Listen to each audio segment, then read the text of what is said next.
Hey YouTube, what is up? The ban list has been dropped. It goes into effect April 11th, 2016. So pretty much after this weekend, after the Philadelphia Regionals, this ban list is going to be in effect. I'm going to do a discussion video with my friend Mike later, discussing how it's going to affect the meta. This is just me really quickly telling you what's banned, limited, semi-limited, and what has changed. Here we go. Banned. Perform Mage, Damage Juggler, Perform Mage, Plush Fire, and Tellarknight Ptolemaeus, same as the emergency list, no surprise there. Chicken Game and Wavering Eyes are newly banned. That came as a complete surprise to me. I expected Wavering Eyes to only be limited. I didn't even think Chicken Game was going to be touched. It seems like they're trying to hit consistency for decks that don't have good draw engines built into themselves. They relied on Chicken Game, and now they don't have Chicken Game as the crutch to rely on. It's going to phase out a lot of older, slower decks. Limited cards. Luster, Pendulum, the Draco Slayer, Perform Pal Monkey Board, Perform Pal Skull Acrobat Joker, Wisdom Eye Magician, and Elder Entity Norden. I could see why Wisdom Eye got hit. It fills the graveyard too much, and you can use it with itself in tandem in both scales, so it's a little overpowered. Elder Entity Norden, I understand why. Most people only play 2 anyway, so if they're going to affect it, they usually bump it down once before they completely ban it to see how that works. I'm really surprised they went full throttle to ban with Wavering Eyes, though. Elder Entity Norden, I can understand why it's at 1. Thousand Eyes Restrict, limited. Ignis or Prominent, the Blasting Draco Slayer, limited. Draco Face-Off, limited. Really hitting Draco Pals pretty hard right now, so it sucks, but I can understand it. Draco Pals was a little too consistent, and I guess it gets hit again, just like Pepe got hit before.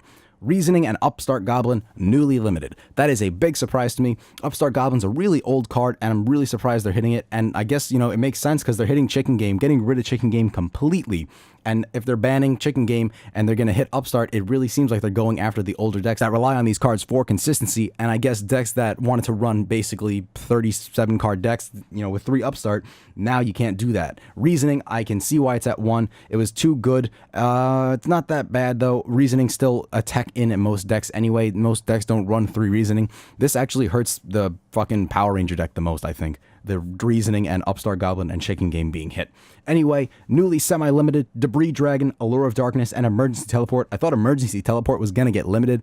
It's at 2. That's not too bad. So it's still useful. You can still tech it into stuff like Monarchs. I'm surprised Monarchs didn't get touched at all. That's a really big fucking surprise to me. But you can still tech it in other decks. I understand why it got hit. They're basically moving stuff out of Cosmo a little bit. Same thing with Reasoning. So they're giving Cosmo players room for the new support in their deck. That's basically what's happening. New cards that are now changed in the list. Dark Magician of Chaos, off the list. Tragoidia, off the list. Advanced Ritual Art and Crush Card Virus are also off the list, so those cards are back. Seems like they're trying to bring back Dark Magician support slowly. Makes sense. You know, they're going to be bringing back the Dark Magician archetype soon, and they're going to be bringing back Blue Eyes really soon. I'm not really surprised to see these cards off the list. Anyway, that's it for this video, guys. If you want to see my discussion with Mike on how this is going to affect the meta, don't forget to click subscribe because it's free, it's fun, and I'll see you guys in the next one.